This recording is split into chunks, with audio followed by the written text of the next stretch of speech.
Ms. Gruhl, Mr. Rosenthal, Mr. Smith, myself, Bernard Parks as the chair. Colleagues, first of all, just as a reminder that we'll have no meeting next week, March the 10th, which is in council recess. And then the next two meetings will be outside in the community. On March 17th, we're at CD 14 in El Sereno, and also on March 24th, we're in CD 8 at the Expo Center. And then there is no meeting on March 31st, which is Cesar Chavez Day. So that's our next several meetings. Today, if we could go on consent on items 5, 8, and 13. Say it again, 5 what? 5, 8, and 13.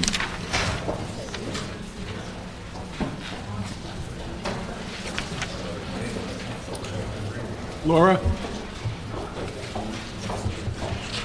That's the best you can do. Yeah. Is 13 going to go back into on? What, 13 go back? Yes, I'm going to do my public work. Okay. You want? Which one? It's okay. You want to look? Well, You want to look at 5?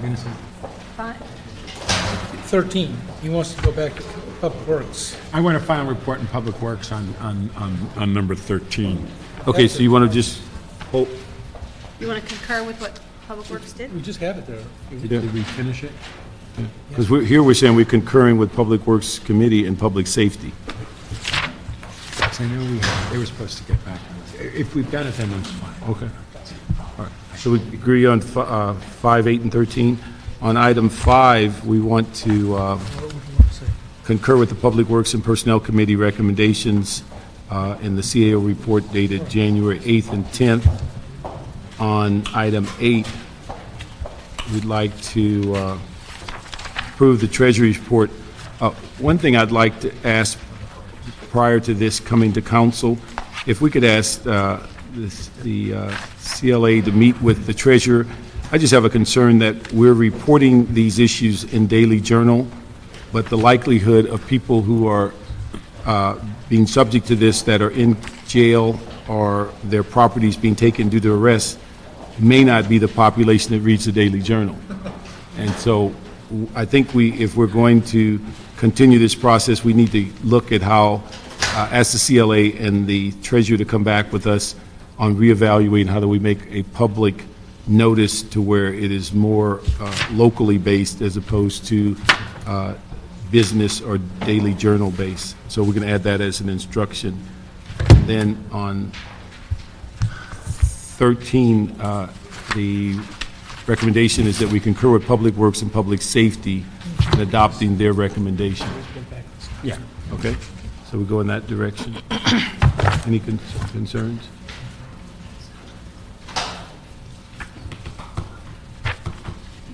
Just so number 13 knows that, come back to Public Works with an update there. Nothing. It's only did 5, 8, and 13. Is that okay? It's good.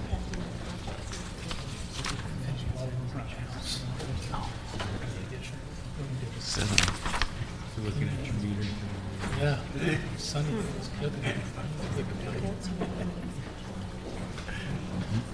Okay. Yeah, You ready? fine.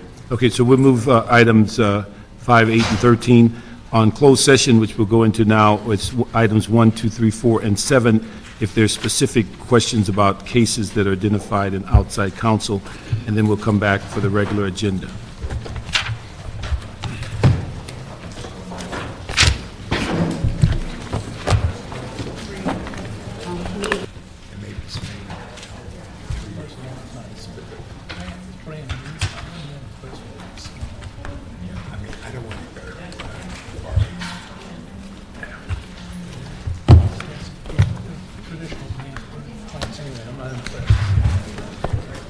Would you do what fellow did in Germany? Move wall.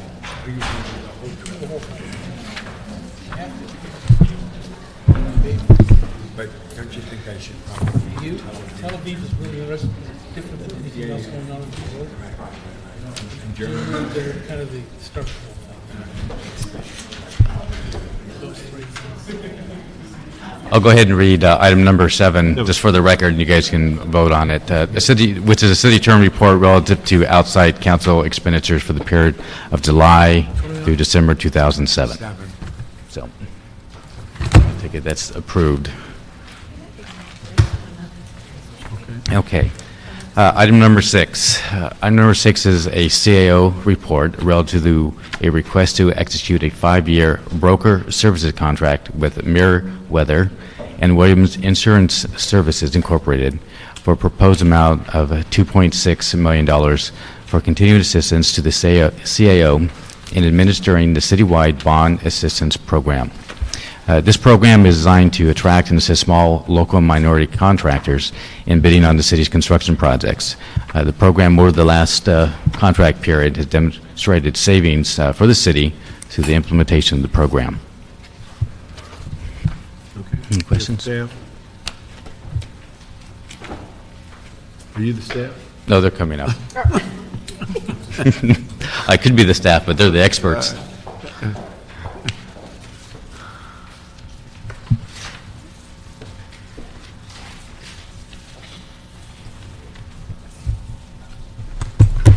Good afternoon.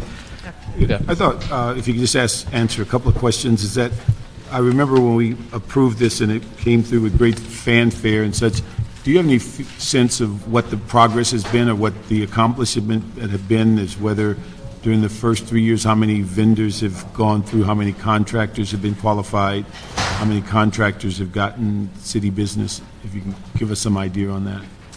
Yes, my name is Curtis Kelly with CAO Risk Management, and Risk Management, we are the administrators of the program.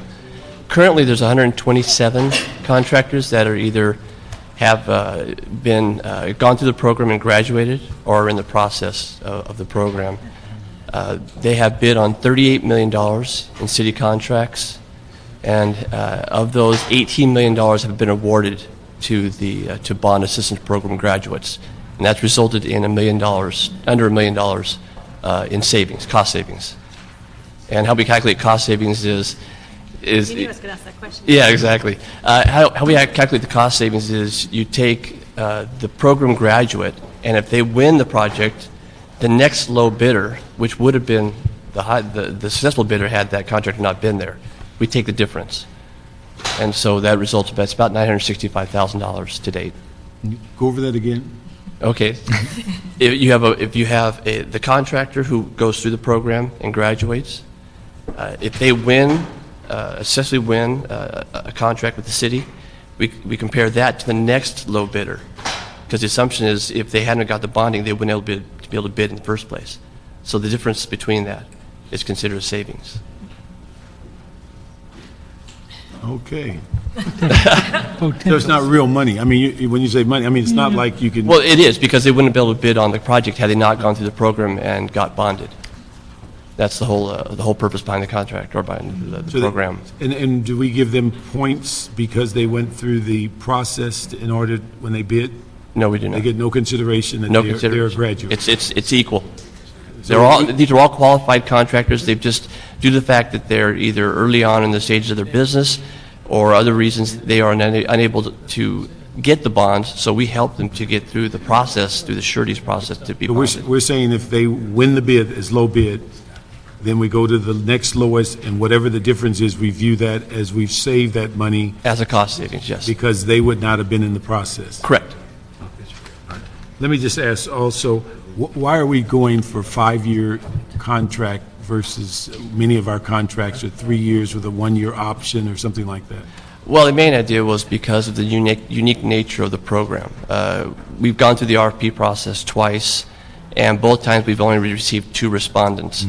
And both times the competitor to the incumbent was located on the East Coast with no West Coast experience. And it takes a lot to ramp up a program like this. So this is not something you can do within a short period of time. And in October, the proprietaries came on board and signed an MOU. So now they're in the process of going to their boards with their contracts. So it's a large process now. Okay. Then let me ask you this, and what is the provisions in this contract that allows us to opt out if there are issues or concerns? There's a termination clause And what is that? that allows us to cancel the policy within 30 days. I'm sorry, cancel the program and the contract within 30 days. 30 days? Now, and that's not reviewable or grievable, or I guess you could end up being sued, but it's not, there's not any other review other than, and we have to show cause? No cause. Then let me ask you, on the issue of outreach and financial counseling, is that something that would be better suited for city employees versus the contract, or why was that division of labor struck? It was really a package program. When we went across the country looking for something that could help us with these small contractors, we ran across a program in San Francisco, and it was packaged at that time as a full process. And that's a tough question to answer, if whether outreach could be handled by in-house staff.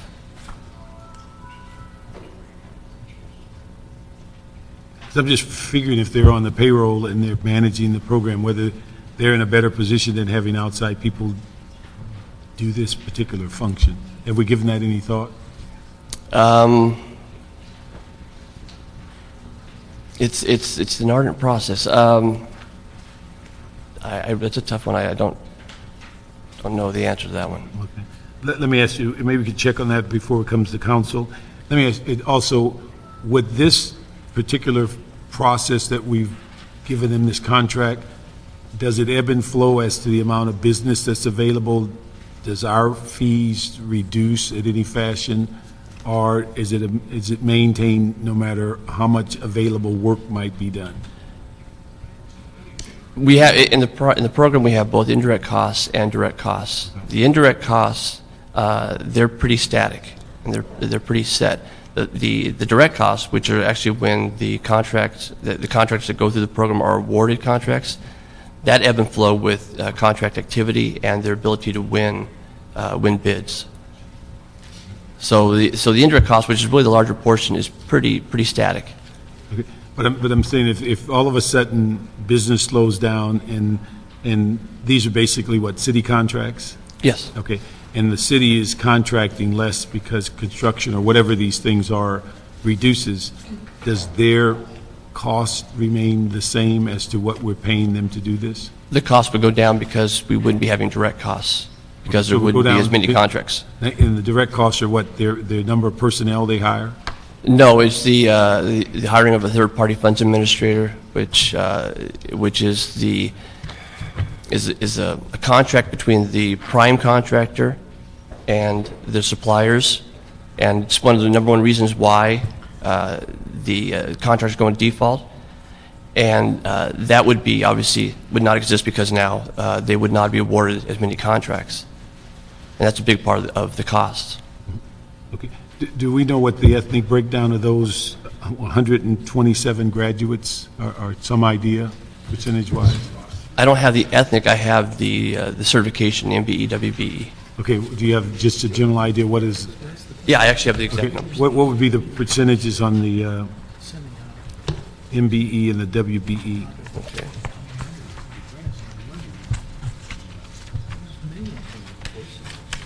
Bear with me.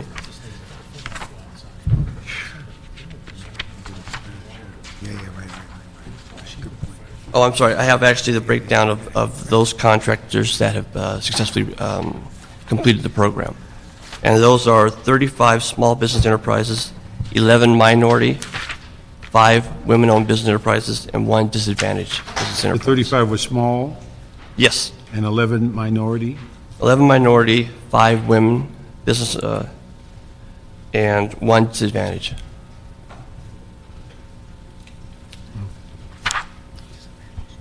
And I think it relates to what Mr. Parks was saying. He asked a lot of questions I was going to ask, but on the last one related to the costs associated. I mean, at some point you get, after 3 years, you've kind of trained there may be 1 or 2 new businesses that come into this certain area, but Is there a diminishing return as far as you going forward, that it wouldn't be as much each year because of that? I think the diminishing would be on the outreach side. At some point, you're Right. gonna reach some level where the outreach, the cost for the outreach isn't going to match the success. Right. As far as the other, I suspect that we will have pretty consistent numbers as far as contractors coming into the program for many years. At some point, yes, it will start to diminish, and that's when we go to RFP, it should show up in the cost. But we're paying them to do the outreach and the training. Correct. So once someone gets a contract, though, do we still continue on that? I guess I'm saying is once you've kind of trained and outreached to a certain group of people and they're getting contracts, then you don't need to do as much outreach or train. I mean, Correct. Okay. And we're monitoring that, the cost of that. Okay. And we should see it start to diminish. So are you suggesting at all a 3-year with a 1-year? That's what I was thinking, because most of them are 3, and we give them two 1-year options. Does that put us in a better situation to evaluate them as opposed to just saying 5 there's years a from now, yeah. 30-day opt-out? Sure. Yeah, and it shouldn't be a problem. Always the case. Oh, I just Just one recommend it. question from my end. The group that got it was the group that has been doing it all these years, correct? I'm sorry? Williams? Yeah, the group that you're awarding it to is the same group that did it before, which was... Correct. They had the prior contract for 3 years. Yeah, and they're a San Francisco outfit. Correct. And they have an office in LA now. They do. What kind of an effort did we do to try to get this out there to LA area groups that could conceivably have competed, or they had the inside trackers, they were the incumbent? I mean, help me out with why there was only one other bidder. Well, we put it out on BAVN, and we sent it out to all the major brokerage firms. And in doing our initial research on the program, we came across numerous similar programs, contractors that could do it. We sent it out to them. We put it in the, I'm trying to remember, I think it's the Daily Journal in Los Angeles, and still received very little activity even on the BAVN. Okay, thanks. The amount of money, $427,000, I think it was from the sewer maintenance fund, is that in proportion to the number of contracts why that fund and why that dollar amount? The program originally started under wastewater. And like I said, back in October of 2007, the proprietaries have now come on board. And we figured the best way to portion the cost is to go back and use actual capital construction. Okay. So that's how we. So it's based on the amount of contracts for wastewater. that are available. They're paying that share. Right, exactly. I just want to make sure we weren't ripping that fund off. And No, exactly, no. So the amount of money is in proportion to what the contracts are in that area. Correct.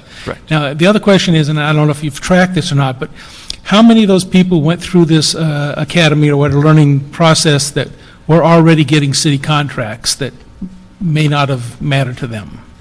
Yeah, we don't track that. Most of these, based upon my speaking with the contract or with the broker, most of these businesses were unable to bid on city projects at all because of the bonding requirement. Obviously, the 35 would have mattered, but there was 127, so I'm looking at the other bunch, and you said these were 35 small companies. I'm assuming a lot of those were big companies, then I'm just wondering how many companies were in there that we do business with on a regular basis that just went in I there. don't have and- the number, but very few. These Very are few. all very small businesses. These are small contracts. All right. Okay. Let me ask another question. Is that at one time, I guess, when we first started this, there was no general fund impact, and now it looks like it's shifted to at least $100,000, and I'm just wondering why that shift came about. Shift happens. Yeah. Well, the main reason is because the general fund is receiving benefits. We've had several contracts that were awarded to general fund projects. So we wanted to be fair and equitable. Unfortunately, the general fund has put up a lot of costs up front. The research that we did was paid by the general fund. The general fund put up $300,000 to cover any defaults, so we can pay them immediately so we don't get hit with any kind of charges. And then we're reimbursed by the responsible party of the MOU. The $100,000 was what we determined to be fair, including all the additional costs. It's hard to capture all their capital. We'll move this, but we'll ask that we move the 5-year contract to a 3-year with 2 1-year options. Okay. But we'd also ask that you report back to us as it relates to this contract on an annual basis, but particularly before the 2 options years. We'd be concerned before we increase them to find out what is going on and what is the state of business with them. But we'd ask for an annual report back and with emphasis on those 2 options years. Okay. We'll move that.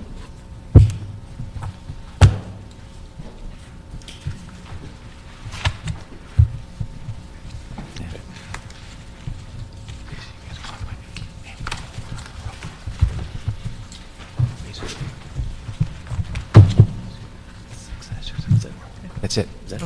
Thank you.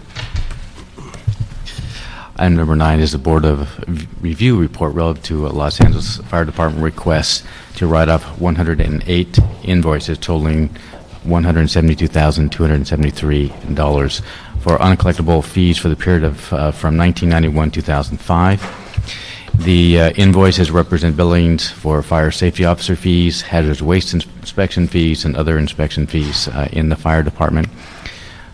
Approximately 86 of the invoices are beyond the statute of limitations, and 22 invoices were found to be duplicate invoices, and where debitors could not be found or the companies had dissolved.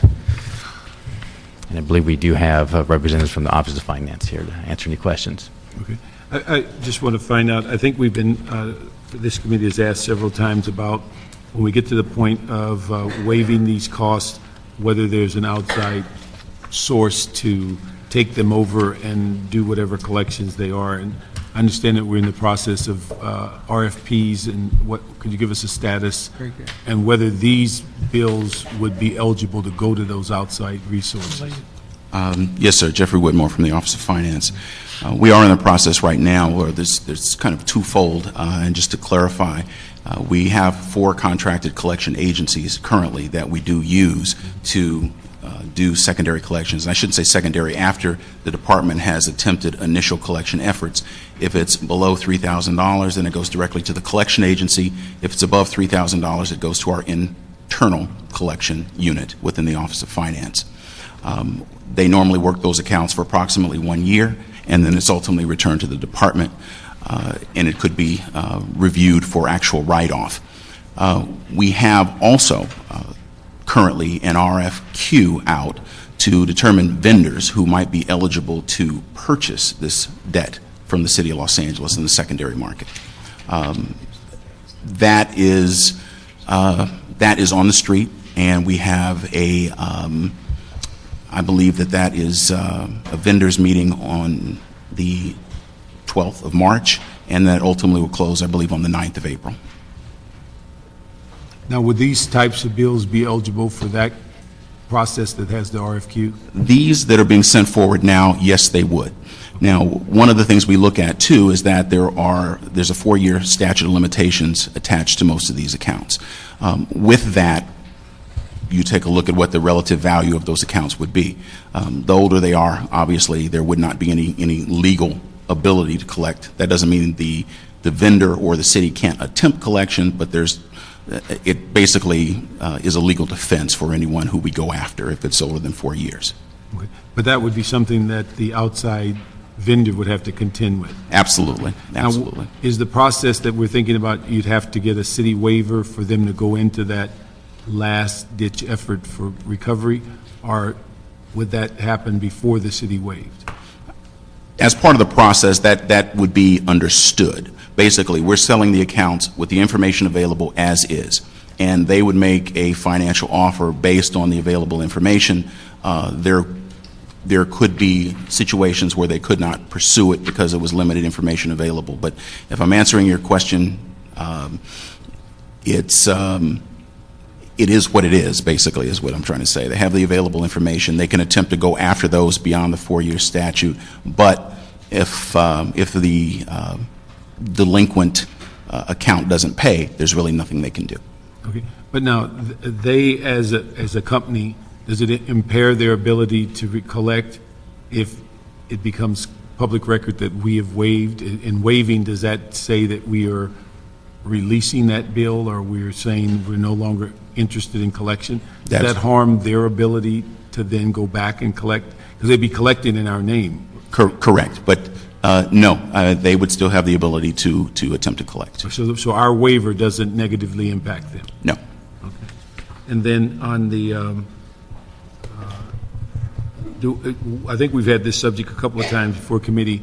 Are we getting cooperations with Department of Finance, with the city departments, and getting those initial claims or billings done, and they're making an effort to get resources in? That has been an up and down process, no question about it, but we are getting much more cooperation from city departments now. And I think most have been more forthcoming and aggressive in the referral of these accounts. Not meaning that there's not more work that needs to be done, but it is improving. And when you mentioned statute of limitation, is that a state law as to how long you have to collect a debt, or is that what code, or where is that found? I could not quote the code to you, but it is state law. State law, okay. There's a professional. I have a quick question. I know in the attachments there was, I think what went to, sorry, the Board of Review, and there were 3 things that went right off request from the fire department. We just have one of those before us, is that correct? Just the Yes. one that's 172,000. That's correct. Are there any recommendations that the fire department may have as far as getting those fees paid before they do the service? Good point. Some I know, ambulance, other things, there is no clearly ability to do that, but some inspection fees, being able to access credit card or other things prior to going out. That's one of the things we're involved in now. We've recently gone through a review with the fire department, and some of these issues are being addressed. We currently have weekly meetings scheduled to try to go through some of these issues, implement some of those kind of ideas, and hopefully in the very near future we're going to be at a point where we'll be able to come back to this body and let you know that we've put in place some of those kind of ideas. I don't know if the department would have anything to add in that regard, but other than the ambulance fees, which we know is a separate issue, some of these things, for instance, brush clearance, when we have to just go out and do that, Right, that's it's different, yeah. billed after the fact. Right, I was just wondering, as it looked like there were hazardous waste inspection fees and other inspection fees, as to whether or not those were done in an emergency situation, or it's kind of a scheduled, they request. I don't know if fire department wants to come out, or representatives from the fire department, any? I couldn't answer that, but I don't know if the department would choose to comment or not.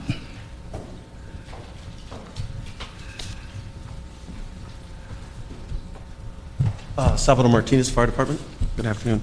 The department is, as Office of Finance has mentioned, we're initiating a series of weekly meetings to go over all our reimbursements, ensuring that we're doing everything we can to collect all those delinquent bills, as well as getting in front of the ball and seeing what we can do to ensure that we're aggressively going after all the fees and that are due the city in a timely manner, so we're getting that money into the general fund as quickly as possible.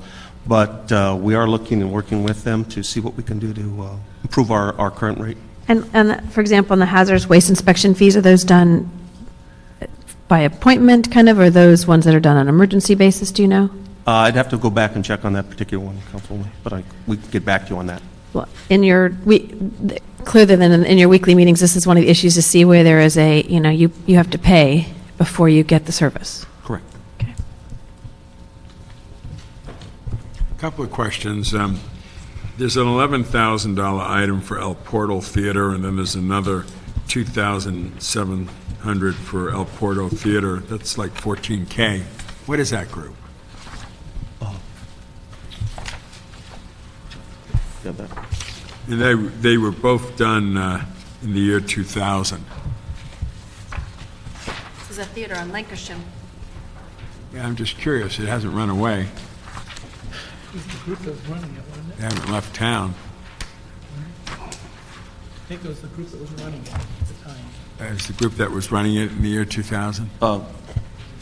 I apologize. I couldn't tell you what that individual item is, but obviously we could check it out. I know that when we're looking at large dollar volume items like that, it's not something that we necessarily gloss over lightly. Yeah, right. No. There's two things that, A, just from the time frame, I mean, it's an 8-year-old account, so it would be out of statute.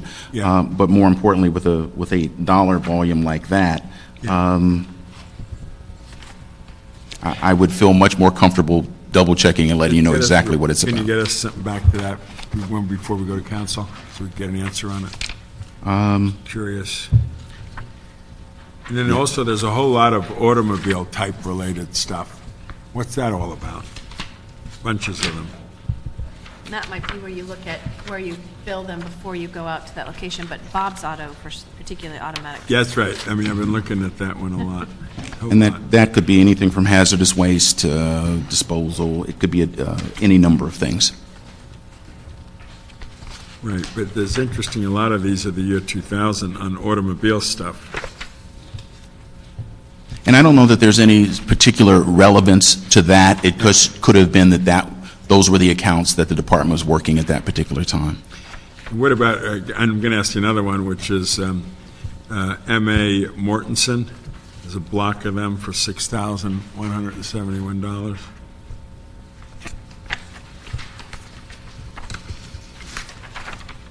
Any sense about that cluster? And that was all just a minute ago, 2003. We just hit 2008, so it could have been last year, would have been within the statute.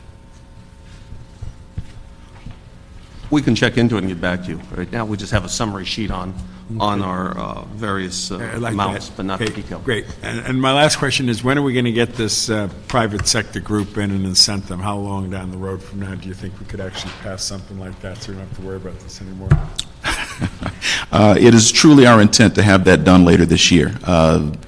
As I said, if we have the qualified list in the May timeframe, then it's just a matter of putting out an RFP and doing that as quickly as possible. So normally another, I would guess, 4 months.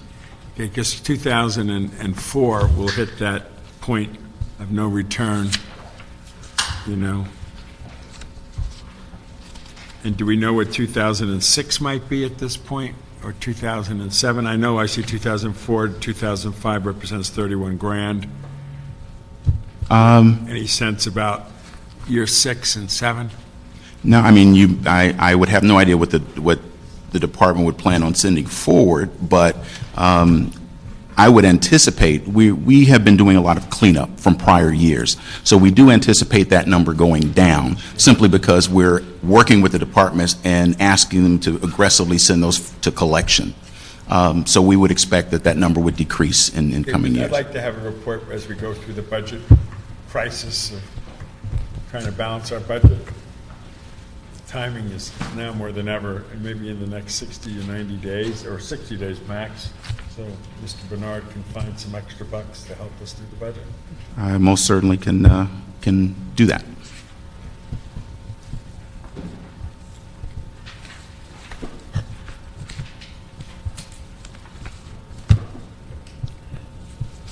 Let me just ask my last couple of questions, is that, could you give us an idea, what is the difference, or what do we expect from the 4 firms that we acknowledged on the RFP and those that we're seeking for the RFQ? What is the difference in their role? Those that are currently involved in the collection efforts, it is a secondary collection process beyond what the department does, whereas they have a different set of tools to use to assist in collection. And one of the things, of course, is negative credit reporting, which we as an entity cannot do. They are much more, they can be more aggressive in terms of telephone calls, just from the sheer volume of employees. And so it's added pressure on the delinquent bill holder. So that would be one thing. Why can we not do the negative credit reporting? Just in term, well, we don't have legally the ability or authority to do that. Municipalities don't, just generally? Municipalities do not. So we work with them, and they can carry that out in terms of the collection. The individuals that will be selling the debt to, they're basically just fully and completely taking that off of our hands. When it's returned to us from the initial collection agencies, basically they're saying that we cannot collect upon this, and really it's got a zero net worth to us. So anything that we get through the sale of this delinquent debt really is just gravy, if you will, because otherwise we would have zeroed these accounts out, sent them to the Board of Review for write-off. And these four firms work on a percentage, and the new firm would work on them just buying batches of debt. That is correct. The initial collection efforts is done on a contingency basis. If they don't collect, we don't pay them, so it's based purely on what they collect. Okay.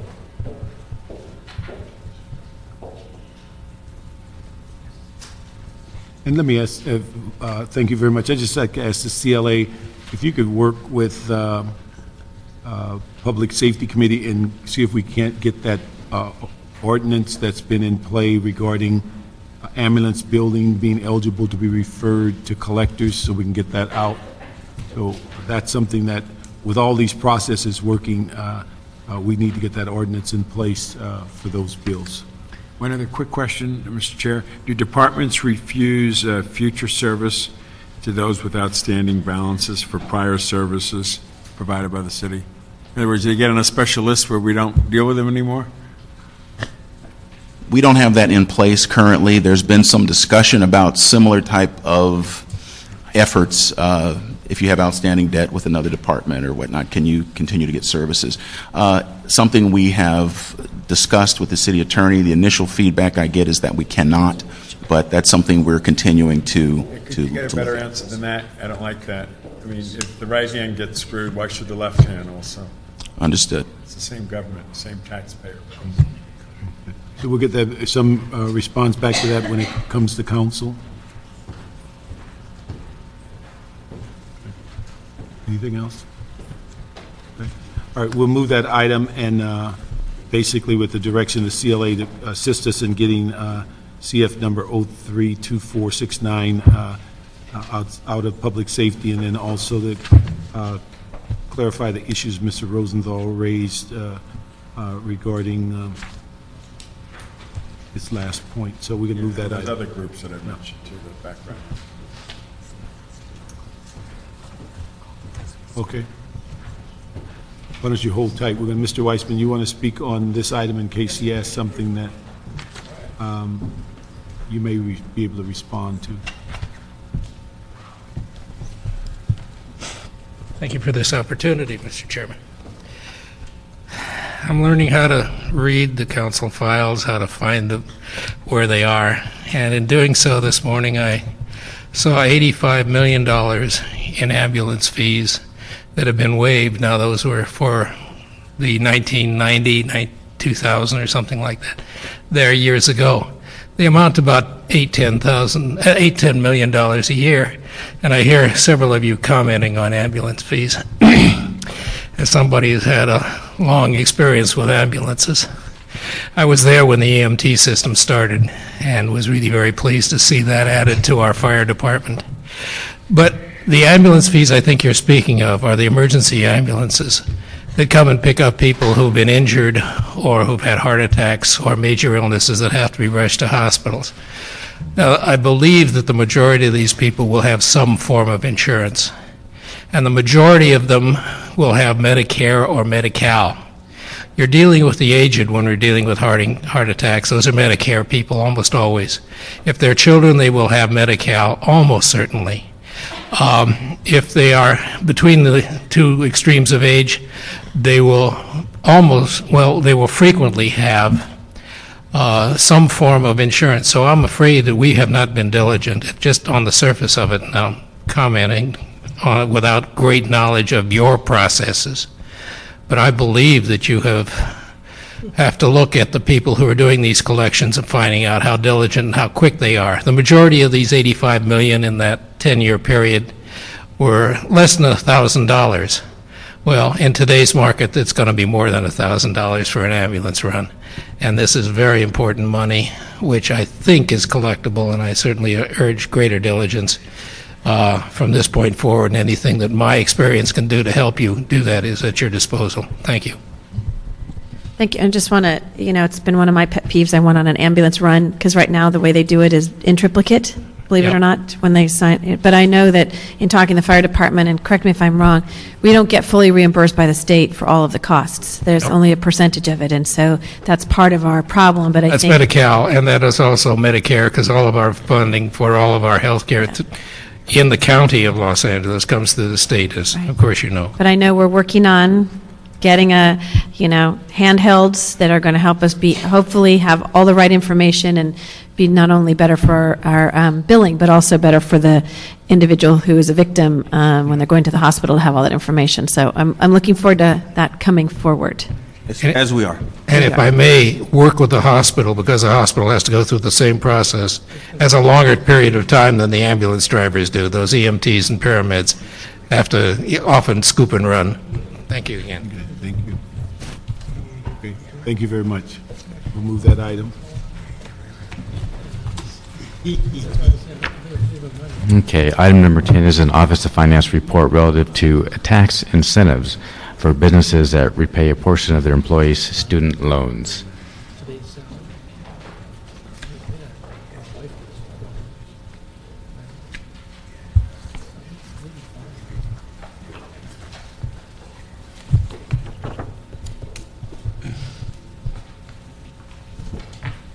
Good afternoon. Hi there. Mark Ryan, Office of Finance. And Joy Ori, Office of Finance. Let me just ask a couple of questions. Is that, in your research, you showed that doing something like this may impact 0.15% or 2.3%. What is that in dollars? The dollars are 1.5 million to 22 million plus. So that's the range. Is that based on what percentage you may come up with what the incentives are, the incentive programs? Yes, it was based on the methodology that Iowa had used, and it was at a participation, we projected participation models from 1% to 15%, not knowing how many businesses exactly would be participating in it, so we provided a range from low to relatively high. Now, when we say a range of low, what was the percentage we give as an incentive for businesses that would take on this responsibility? We based it on the Iowa model of 30% of the potential $25,000 student loan. Iowa was proposing to offer a tax credit of up to 30% to an employer who repaid the employee's student loan of up to $25,000. So they capped it at 25? They capped it at 25, and so they capped the credit at $7,500, phased in over 3 years. And that's how our calculations were. So they phased the payment over 3 years, but the tax credit was what, a one-time windfall for them, or was that over a period of time? It was over a 3-year period. So they would get 1/3 each year? Yes. Of that 30%? That is correct. Well, it was basically an escalation is what we're looking at, because the first year, the tax credit would be $1,500, the second year, $2,250, the third year, $3,750. Oh, I see. So it would escalate as you pay it towards the 3-year period? Yes, and based on the structure of the businesses that are enrolled with the City of Los Angeles, they have their business license, we have 411,000 accounts approximately. Out of these, 60% are exempt one way or another, and that leaves us 166,000 businesses. So in order to qualify for this type of program, they would have to have reached that level of a tax liability owed to the city. Yeah. So yeah, the 60% that are not paying, what is it, $100,000 and less would not be a part of it? Correct. Okay. Let me just ask, have we looked at any of the figures that if instead of the Iowa model, if you dropped it to $10,000 or something below that, what we'd be talking about? We did not. We based it on what the Iowa model was. I'm sorry. I just have a question. Is there really a problem here in LA? I mean, we got 23 universities and colleges in this town, and we're losing people? No, actually, this was to address the brain drain in Iowa. You know, most of the college students, up to 60%, according to the Well, I can understand statistics. In Los Angeles, no. We, based Yeah. on the resources that we researched and utilized, that particular issue was not a problem. The issue affecting many of the college grads here perhaps were housing costs and other things that might play into a recent graduate considering somewhere else. But we certainly have the institutions, Yeah. and the jobs. Yeah, I think one of the things that when we put this motion together was looking at, in the sense that although we have a tremendous number of universities, the issue of whether that aids people, if they're not paying a portion of their college debt, whether it aided them with transportation and housing, that they would be able to fend better in this economic environment. And I think that was the kind of viewing how you would attract people who have made decisions otherwise to move on because of our escalating costs in a variety of areas, on top of their student loans. Yeah. Okay. Let me just ask, we're going to hold that, because one of the things I'd like to see if we can play with some numbers and just an idea of whether, if we didn't replicate the Iowa model, but if we looked at something far less than that, just as a pilot, but we'd like to maybe meet with you and just talk about it in general, because we don't want to break the bank, and we certainly don't want to, in this time, impose something on business tax that we could ill afford, or whether it's something down the road, we look at it in a pilot. So we'll hold this in committee and then have an appointment with you to sit down and see what could be reasonable as it relates to creating some type of a tax incentive for those who are graduate and that you're trying to maintain, and businesses would aid in education. Okay, thank you. Thank you. Okay, I think there's a request, perhaps take item 12 first before we go to the comp plan. Item 12 is a Board of Public Works report relative to a request for authority to execute Amendment Number 1 to the contract with Bovis Lend-Lease for the program and construction management consultant services for the Prop F fire program.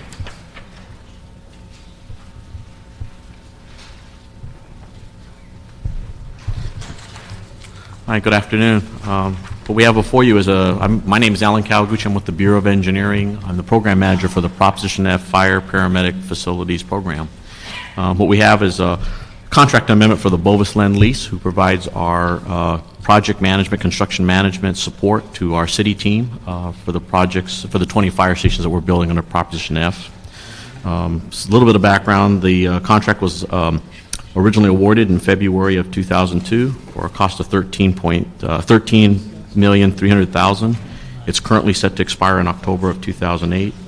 The amendment is for 4 years, requesting that the contract expire in October of 2012, and we're asking for an additional amount of $4,560,000. Let me just ask, one thing that struck me was that, and from looking at some of the programs we have, certainly some of the bonds certainly are doing well, but they appear to have not, in some instances, come close to their MBE mandates, and I'm just wondering whether we're talking about giving another, 4 years and another $4.5 million to a company that has, I think in a couple of instances, missed what the sensitivity of the council was in the sense of setting these figures. And is there any hope that this is going to turn around? Because these buildings will be built probably, most of them during the life of this extension or this amendment. That is correct. At this point right now, just to update you on the project, we have 13 of the fire stations that are already completed. The remaining 7, 6 of them are in construction. There is a reason why their numbers were actually low. One of the items when Bovis proposes on our RFP, they had a high dollar value in land acquisition, which they used for appraisals, they used for looking for locations and negotiating contracts. That was one area that they had roughly 3 MBE, WBE firms that they were going to use. As we got into the program, General Services Asset Management Division took over that entire function, and so those 3, the MBE, WBE consultants' utilization was very low. The other area that they had a high number of MBE, WBE was in public outreach, and our fire department took over that. They did most of the outreach to the community. We did realize that their numbers weren't very strong. We did ask Bovis to go back out with an outreach program in 2006. And in 2006, they went out with an outreach program. And partly what they were getting caught in was this market that we've had in construction. We had a high number of just construction exploding all over. And when they went out with this RFP asking for support for sub-consultants to provide maybe estimating, cost scheduling, they only had 6 firms that responded to them. Of the 6 firms, they had about 12 people that they had proposed to us. 5 of the people didn't have the specific requirements that the city had requested. We did hire one of the firms to do estimating, and in the document control, they only supplied actually 3 candidates for us. So very small number that we even did our outreach for that we had. I think my understanding was the MBEs were very busy with all the other support to the community colleges, LAUSD, that they were supporting. But let me ask, on looking at the numbers, and I realize a lot of construction, but on the other hand, it looks like we are rewarding a company that, didn't even come close in the sense of going out, and particularly in light of 2 of the most important functions. General Services took over one and the fire department took over the other. Correct. But we've not seen any reduce in cost of their contract.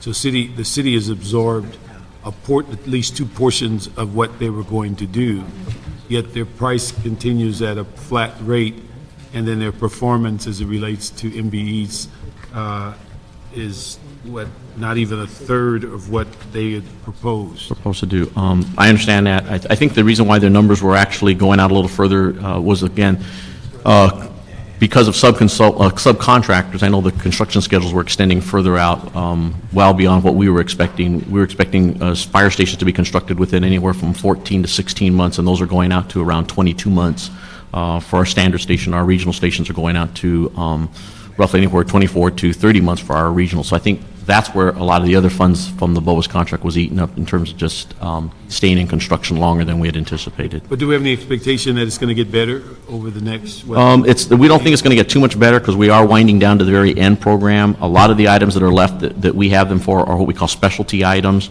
Bovis is providing us the support for our leads commissioning. They're doing our Reg 4 testing, which is something that wasn't included in our original projects. They're also supplying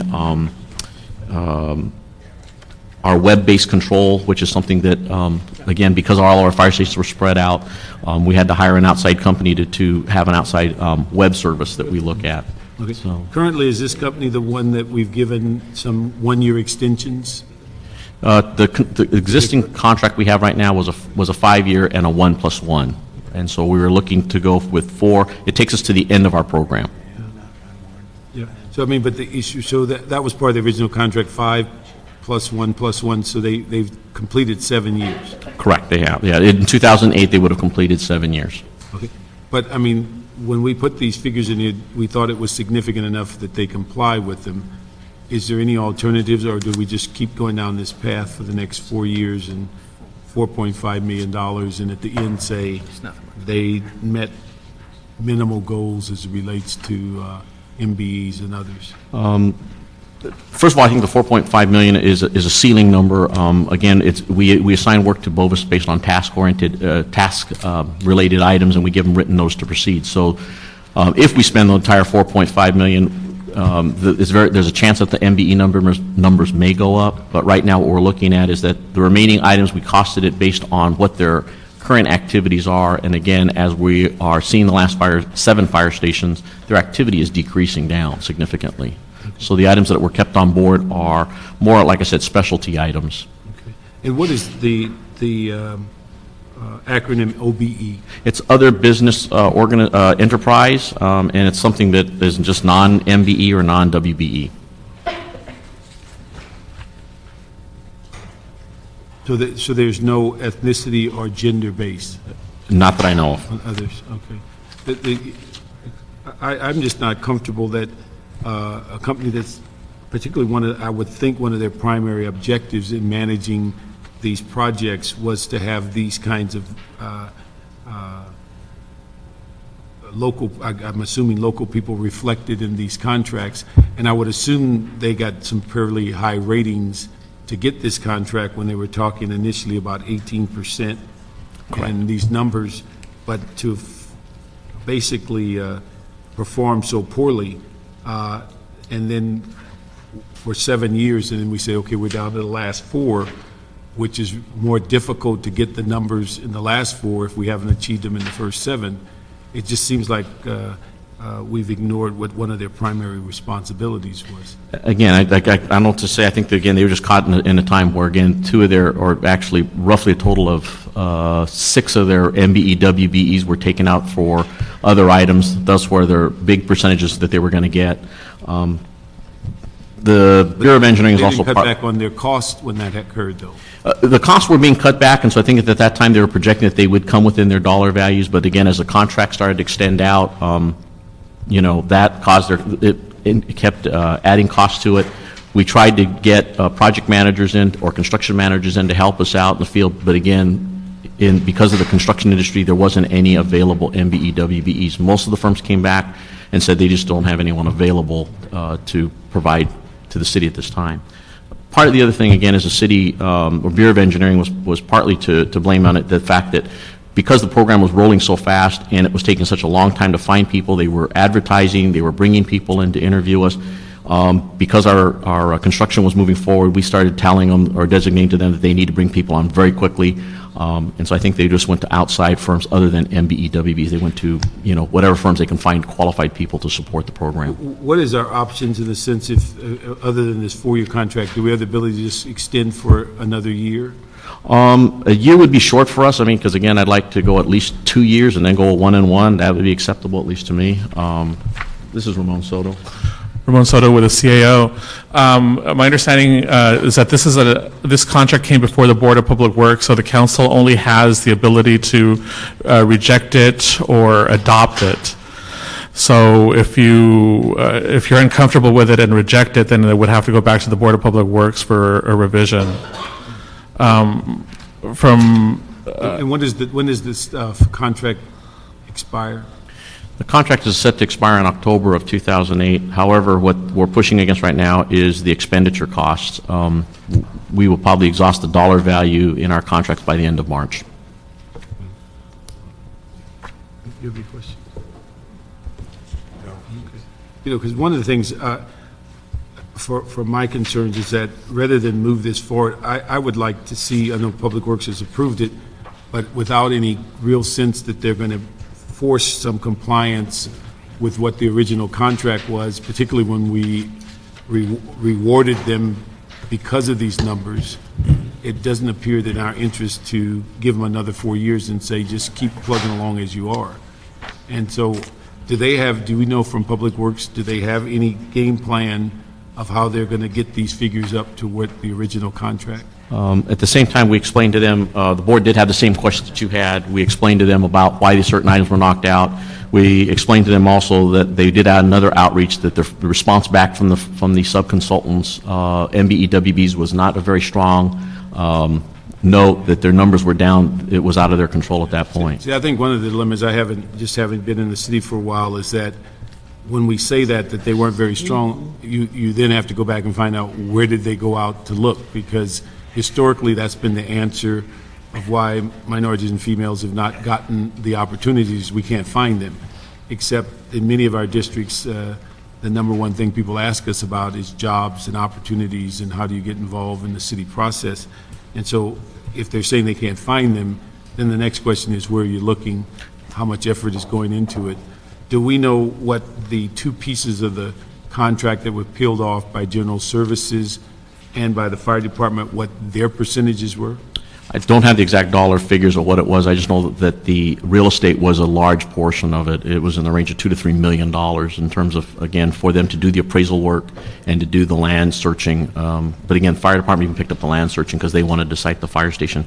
I did want to add that. I mean, but do you know what their percentages of the MBEs were? I don't have the exact dollar figure now. No, GSD had a full-time staff of about 6 individuals when we were doing land acquisition. Over there. So I would imagine at an average cost of at least $100,000 a position, I imagine we're probably looking, and plus if you add benefits and such, we're probably looking about $1 million a year that we're spending just on GSD. The fire department. When you say spending on GSD, I mean as far as for land acquisition activities that I think that Alan indicated otherwise have been handled by the contractor. Are we saying that's the amount of money that the MBEs working with General Services had access to, or? No. I think there's a slight misunderstanding. And Alan indicated to you that that Bovis would have been involved with our land acquisition activities and presumably would have used some of the MBE WBEs. However, the function of land acquisition was taken over by GSD by having a full 6-person unit doing that work for about 2 to 3 years. But I thought when they took that over, one of the things they were going to do is get MBEs and others to be part of the appraisal process so that they carried on some of these percentages. I mean, do we know if that could be they may have used some private firms for that, but I don't have any facts for you on that. Okay. Let me say this, if colleagues, if we can, when did you say the funds are in jeopardy of running out? End of this month. What could End of be done, March. Mr. Chair, is it's coming before Public Works on Wednesday. Yeah. You could ask these questions, you guys could get the answers by Wednesday for Public. Okay, it's coming to you this week? Yeah, Yeah. it's coming for my committee on Wednesday. Yeah. And what I'd like to do, if we can have the questions as to what is Public Works' game plan to address these deficiencies in these numbers during the life of this contract. I'd also like to find out from the work that we peeled off with the fire department and General Services, did that work, what was the percentages of that work that went to these groups? We can get those sub-agreements, correct. And then I'd like the final instruction is to ask our Bureau of Contract and Compliance is to do an evaluation of this 7-year contract and where we are, determine what they see as lessons learned and where things did not come up to the expectation. So those are 3 things I'd like to see as it progresses to council. And if you could possibly do that by Wednesday when Public Works meets the committee, we won't have to reinvent the wheel. Okay. I did want to let you know that when Bovis went back out, they did use the MBEW list from Caltrans and from MTA as well. So, I mean, it's not like they just put it in the newspaper. No, I understand, but I think the issue we've always found, just like we had an item today where we're saying Right. that people lose their funds if they're arrested and they don't come back and get them, but we advertise in the Daily Journal. I don't know how many people that are in custody read the Daily Journal. Right. So it's a matter of where we put the information out. Or if we're telling people to go to the website, then we have to worry about how many people have a computer to go to the website. So that's what I'm interested in. They did get responses back. Like I said, we did get letters directly to the firms, and the letters, we asked them to respond back if they're not interested. So we do have responses back from almost 72 firms that said they would not have people available. Okay. And I think what we found in dealing with underwriting and Mr. Cardenas' committee, it also depends on who you send it to as to who responds, because some companies just are not on that list. Okay. All right. So we'll move that with those 3 instructions and hope all that information is available for Wednesday. On the one hand, I would not like to have the contract expire without funding, but I certainly would not like to have a company that was rewarded for having great numbers, not fulfill them, and then we give them another 4-year or 5-year contract. Okay, next item. Okay. Mr. Chair, is the committee not taking an action? No, we're gonna move it. on the contract itself? You We're going to move the contract and ask that all those questions be answered at Public Works, and then we'll get another shot at it at the council. Thank you. Okay, that takes us to item number 11, which is a CAO and CLA joint report relative to the 2008 to 2012 Housing and Community Development 5-year consolidated plan and program year for 2008 to 9 action plan for the United States Department of Housing and Urban Development grants. The report was also referred to the Housing, Community, and Economic Development Committee, and staff is here to present. Before you get started, let me ask, we get public comment because there may be issues that you can respond to. Dr. Wiseman, you wanted to speak on item 11?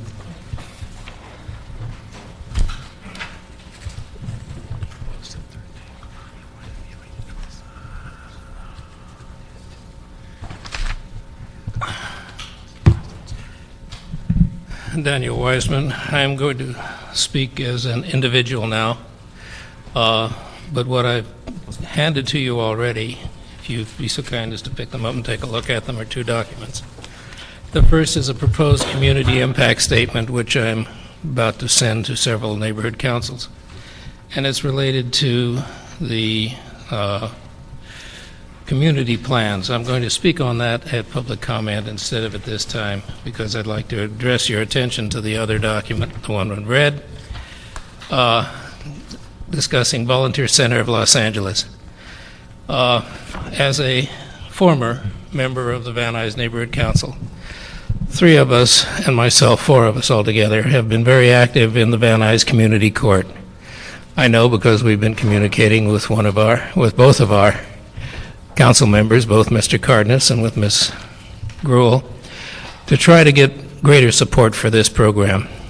A description of the court is here for your convenience, although I'm sure you know about it. This court addresses relatively minor issues which otherwise clog the Superior Court, and deals with prostitution, with graffiti, with family problems, and with other problems that can be handled in a local area, and that I think should be, and that have been handled very well and with a great saving to this city, to this county, and to this state court systems.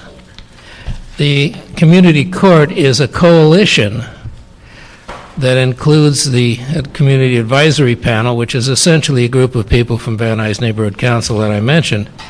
But it's a coalition of the Los Angeles Superior Court. We have one of the Superior Court judges who is the presiding person, the Public Defender's Office, the City Attorney's Office, the LAPD, and a variety of social service people. May I continue a bit? Please wrap it up. I'll go as quickly as I can now, but to point out to you that this is a coalition program that at present is being funded by a $50,000 portion in the grant that you're looking at.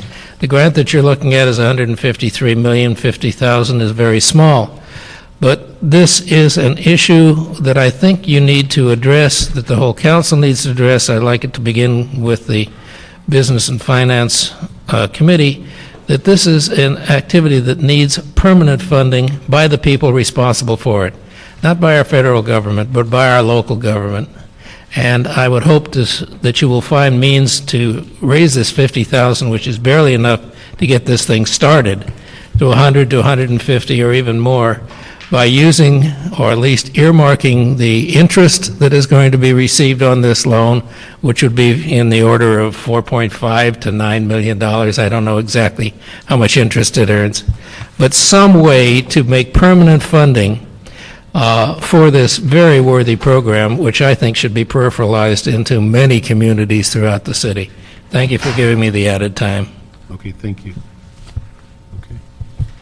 Good afternoon, Meg Barkley with the CLA's office. I can provide a... One of the things is, I think, Wednesday Housing Committee?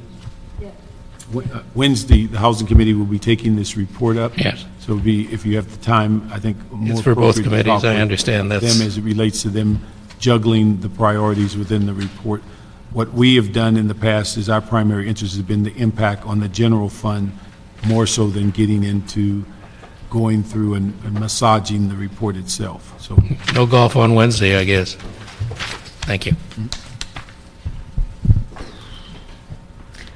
Good afternoon, Meg Barkley with the CLA's office. We can provide a brief summary of the report, or we could go directly to your questions. Let's go to I think we've We've read it. Let me go through the several questions I have. Basically deals with the general fund impact. And one of the things that we kept emphasizing the last couple of years is that the earlier this report gets done, then the more that we're able to see how the general fund is impacted. And the reason, and what my concern is, it's on the timing of the report. In effect, it appears that block grant or the report, this report imposes liability on the general fund without the general fund getting a chance to at least evaluate it with all of the other priorities. And so when we look at this report, it's talking about $4-point-something million. That's a foregone conclusion that we're going to find it in the general fund somewhere. And yet, we haven't even gotten to the budget yet to see what are the priorities that we'd lose if we had to find $4 million for this report. So rather than this report supplementing the general fund is supplementing the block grant funding and variety. So I'm concerned is that whether we had given some direction during the last couple of fiscal years to ask that this consolidated report lessen its impact on the general fund. Do we have any feel of comparison, the 33rd year versus the 34th year, of whether the impact is less, more, did it stay equal, or just where we are? Yes, I believe the Anime Utem from the CAO, I believe the clerk had passed 3 pages in your direction. Page 2 of the attachments, it shows you how much the general fund was impacted for the 33rd year. Which report are we talking about? It would be on the second page. Second. Is that the one with the charts? It looks like Yes. So for the 33rd year, there was a general fund impact of about $3.6 million.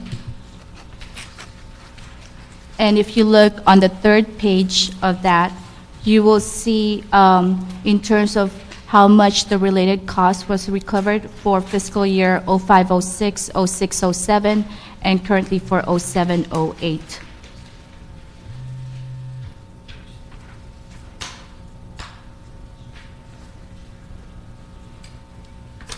Go over that again now. You're saying the chart on page 3 or showing? On page 3, I've asked our revenue group to pretty much get from a calculation on how much the CDBG grant is providing to the general fund in terms of related costs. So for 05-06, we have captured about $9.1 million.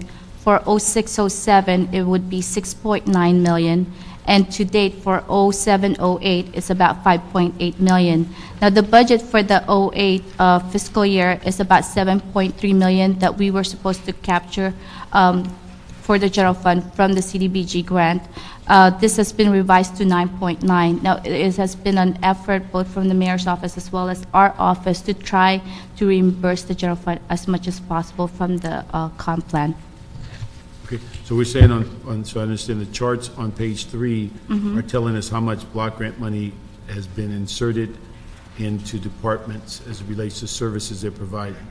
In terms of related costs, yes. Okay, but now on chart 2 or page 2, we're showing that's the general fund impact. For the 33rd year. And so in effect, if I'm reading this correctly, what we did as part of the mayor's proposed plan and as part of this plan, the CAO and the CLA's report, is for those areas where we could capture related costs that's not limited by the cap, which is in the admin and the public service portion of the report, we tried to capture full related costs. Unfortunately, in those areas where there is a cap, which is in the admin and the public services, we cannot put more money in there to pay for the full related costs without adding more program income. So we are limited in that part. Yeah. But I think if I read this correctly, the last year it would be just over $3.5 million impact on the general fund. Yes. And it's gone up this year about another $1 million. And part of that is because of the increase in the cap. We, for 33rd year, I believe we used the cap 28, And for the 34th year, we're using the cap 29. And if you will see, there are increases in the cap 29 in terms of percentage-wise for each of the department.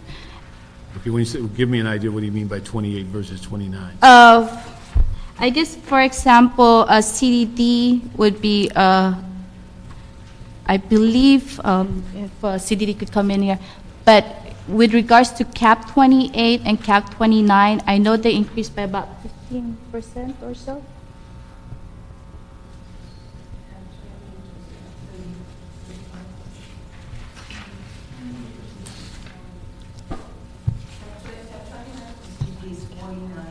Why don't you come up to the microphone?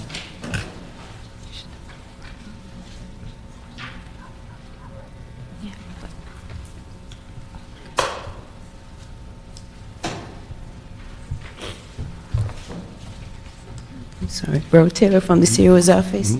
I believe cap 39, cap 29 is 49.46%, and cap 28, I think, I see CDD on the other end was Yeah.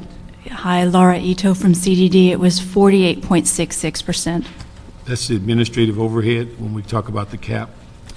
That's the fringe benefits and the central services cost that CDD pays on top of salaries. Okay, because I think in the last budget process, we asked CDD to start narrowing their budget to match what the income that was coming in.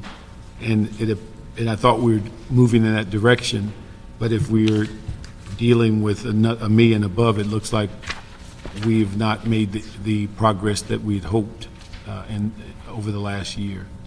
Actually, in this year, we were able to transfer $1.5 million in salary savings. That was part of the mid-year budget adjustment. That was CDBG salary savings that we had achieved towards that related cost deficit. So we have made significant progress. Okay. Let me ask, does anyone have an idea that if we were to eliminate or at least be able to itemize the $4.5 million current impact on the general fund, what items would they be? Have you gone back to see exactly what those items would be if we ask you for that listing? Yes, if you look on the first page of the three-page attachment, you will see citywide how much unrecovered related costs it is. So mainly for the Department for Aging, City Attorney, CDD, they are mainly in the admin portion of it. So you would be eliminating the grants management group for CDD, or, in terms of positions, you would be eliminating some of the grant management group, the accounting staff, all those. Like we said, for the ones that are not covered by the cap, positions that are doing program, they are fully recovering related costs as much as possible. But what I'm concerned about is the impact on the general fund. So you're saying that the listings on page 1 of your chart, these are the type of things, this is not all that would be considered, but these are the type of things that if we were to go through and begin to identify the impact on the general fund, these are the type of things that would be cut? No. Okay, I'm missing something there. Okay. In terms of what would be impacted, since what I have right now is on the CDD portion only, the unrecovered related cost is $2.7 million. Now, of that $2.7 million, $1.6 million is in the admin portion for CDD. So if you want to recover full related costs for the admin portion, you would have to delete positions in their admin, which would be the grants management group, the accounting staff, and the financial management. Also contract monitoring for all the human services activities. Okay, so that's in the administrative section? Right. Okay, so you're doing that without going into cutting programming? If we were to cut, No, Councilman, I think we're at the point now where... The record? I'm sorry, Richard Benbow, General Manager. We're at the point now where if we cut staff, programs goes along with it. I don't think we can maintain the administrative infrastructure to do all the work that's necessary for contract administration, for monitoring, for compliance with regulations and whatnot, with a staff smaller than we have, and continue to provide service at that same level. But Richard, I think the dilemma that I have, and I think the committee has, is that we're going to hear 40 general managers in the next couple of months say identically the same thing as to the budget that we go through. And what we have to be concerned with is that if we follow this report as it's stated, we start off, in addition to the 50-some million dollars for this year and the projected 300 million for next year, we start off with the budget process saying we've already made a commitment for 4 million that we've not evaluated versus all the other priorities for next year. So that's what my concern is that everybody that gets their budget next year is going to say, we're no longer cutting fat, we're cutting into the bone. But what I'm concerned about is that there's $4.5 million that we're going to have to find from somewhere. And that may end up being park and rec facilities, that may be streets, that may be sidewalks. And the issue is, if we approve this as it's stated, these items don't get compared to the larger budget items to say, how do you weigh next year's budget? Do we give up 3 streets for these 2 items? Do we give up 6 trees? That's what the dilemma is that this consolidated plan is now asking, over the last several years, the general fund to supplement it, when I thought for years that it really was to supplement the general fund. And I think that's where our dilemma comes up, is that where do we find the 4.5 to make this happen? And if we approve it, we're basically saying we've committed. And again, all those general managers, you can bet Mr. Muckery's going to be in Rec and Park and say, I can't do this and I can't do that. Mr. Robinson's going to be coming in and saying, how many streets can I pave and can't pave? That's the priorities we're going to look at, and we're starting an additional 4.5 in the hole before we can get to the deliberations. I understand. So that's why we were asking, as gently as we could the last couple of years, that we realize the pot is shrinking in block grant money, and correspondingly, is the staff shrinking to match it, and how do we slow down, at least over time, the impact on the general fund as we go forward. And that's the balance we're in. And so I would, one of the things I realized, and again, everybody's sitting waiting for the March report for where the block grant money is going to go and who's going to get it and all that other good stuff. The problem is, how do you find $4 million? $4 million. I mean, and one of the things, in speaking of 4, it was by, I don't know if it's by coincidence, the report, the CLA did find about $4 million in revenue from program, and yet, rather than use that money that was found to cut down on the impact of the general fund, we reallocated it to other things. And so that's what I'm trying to figure out, is how do we reduce the 4-point-something million? If those were program fundings that were in that same general area, can some of those be used to offset impact versus reallocating them to more programming, more administrative costs and stuff like that? I can address that. The $2.8 million that was identified through reprogramming this report was actually identified to address a deficit that arose after the mayor's plan was proposed. There was some disputed program income that had to be returned to a developer, and also the final HUD entitlement to the city came in $720,000 less than what was anticipated in the mayor's plan. So rather than to address that and be able to at least keep the plan whole, we had to reprogram in additional resources just to fill that hole. But that was keeping the program in at the level that was proposed. Right. Yeah. The related costs, the unreimbursed related costs, are largely a result of the cap restrictions in public services and in admin and planning. And even if we had wanted to, we wanted to put that 2.8 in to address those unreimbursed related costs, we're only allowed to spend the 18.8 whatever, I think it's 18.3 about on admin and planning. And a portion of those related costs are attributed to admin planning expenses or activities. And then I think most of the balance of that is attributable to public services expenses. So where we could build in, where additional costs for related costs could be built into the public services cap, they were.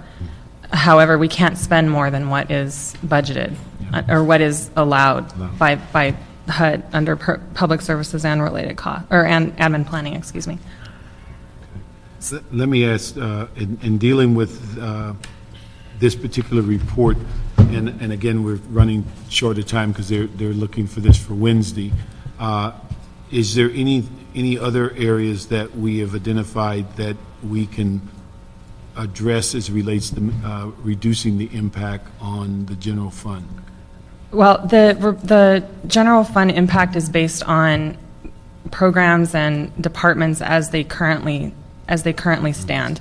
There is a recommendation in the report that instructs departments to work with our offices to look more closely at program and staffing plans to, wherever possible, fully reimburse the general fund for related costs. So to the extent that that effort is successful, the general fund impact will decrease.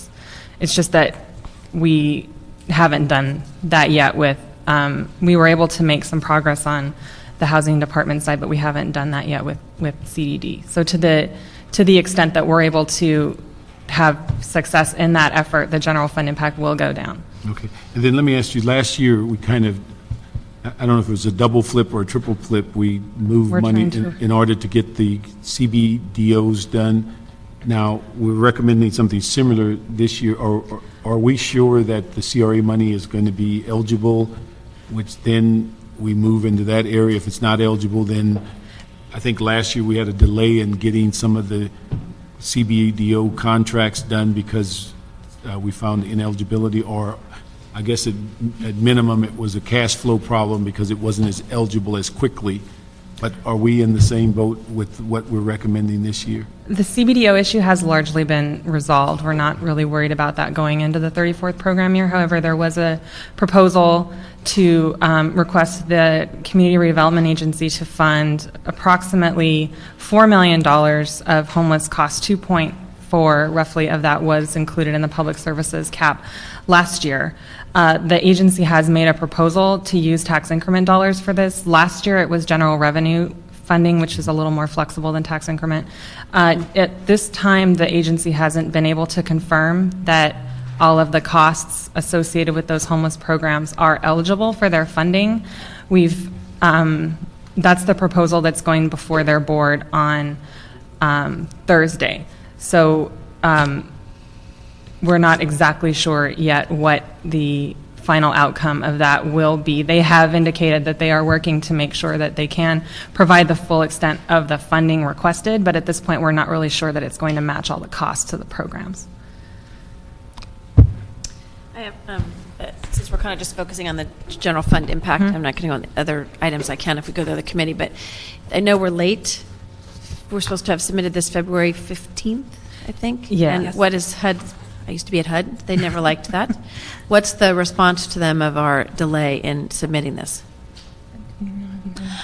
I've talked with HUD about it, and they understand that we're aiming for March 15th right now to submit, and they haven't discussed any repercussions. And I guess as we look forward, we know every year kind of that this is coming. So to meet the deadlines is, and again, I know it's partially, there's lots of other people that impact CDD's ability to do that. But I think meeting the deadline, trying to do that as quickly as possible would be helpful, and share some of the concerns raised by Mr. Parks today. So. Yeah, you pretty well asked them all, but let me just, for the record, go back to that. Since we didn't do it on the 15th and we're going to do it by March 15th, are they going to penalize us in any way? No. No. Okay. Do we know if the CRA will vote for this and give us some money? That is the recommendation of the CEO at this time. And they meet when?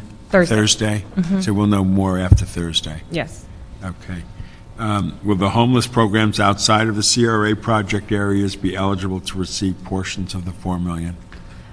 At this time, I believe that they've qualified them one way or the other. It would require a finding of benefit that the agency is going to recommend that their board approve, which would then allow those funds to be spent in the areas where these projects are located.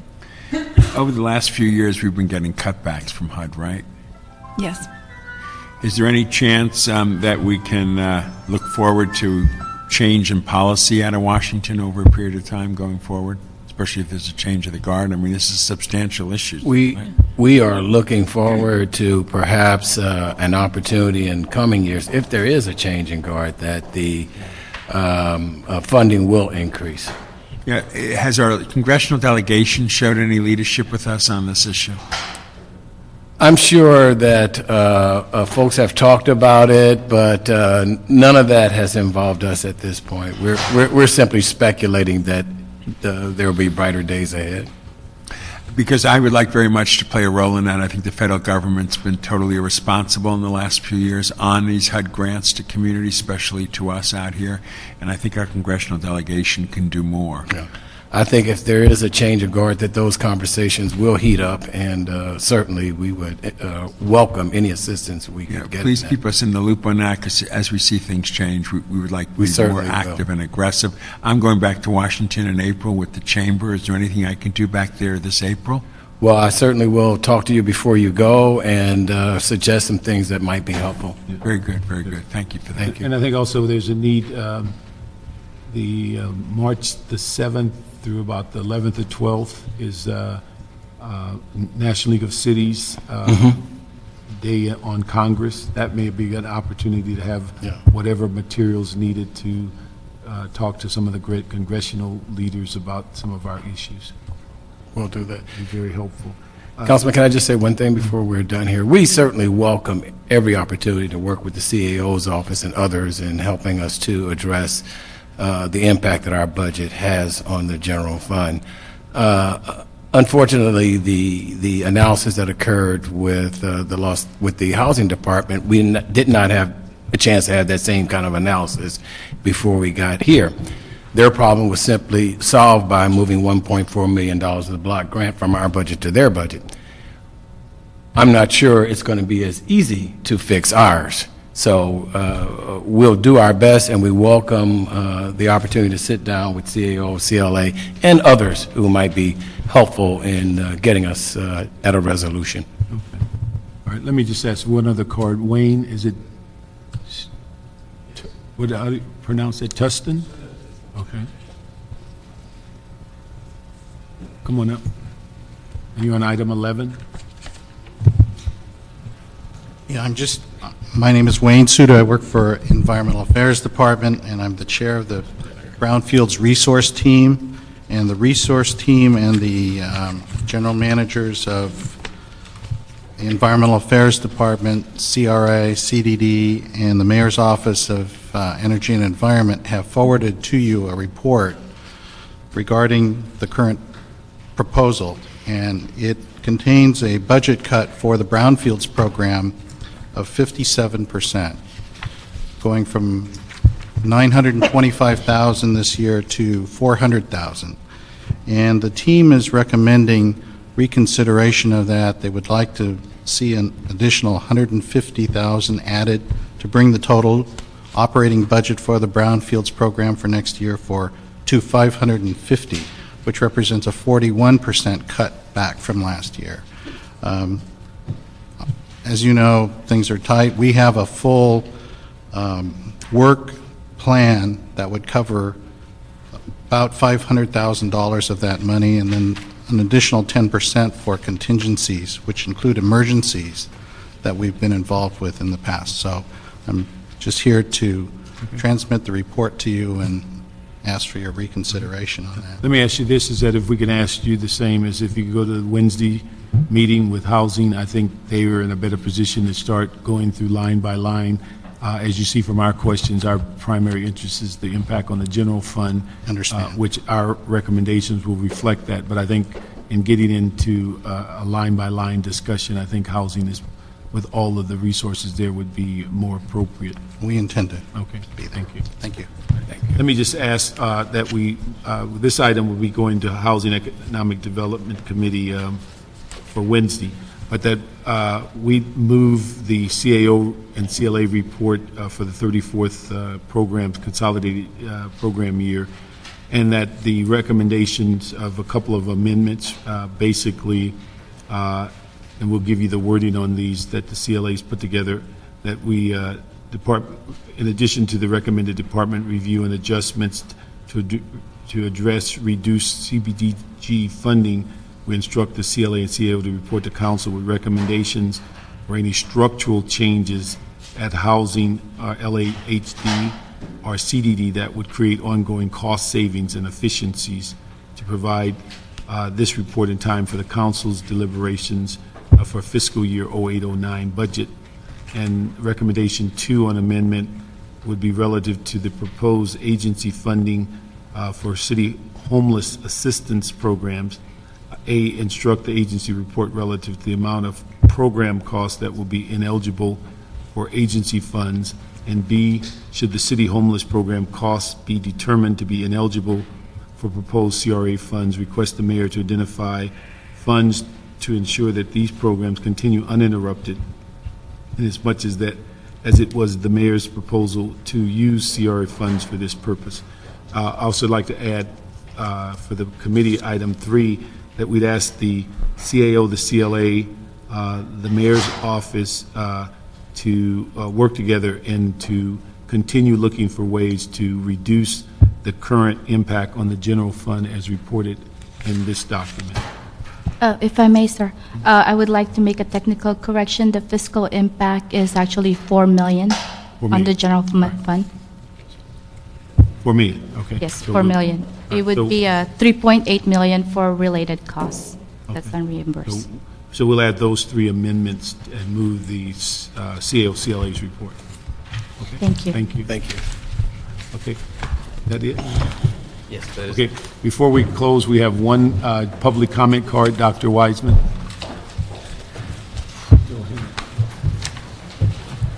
Okay, go, dear. You're welcome.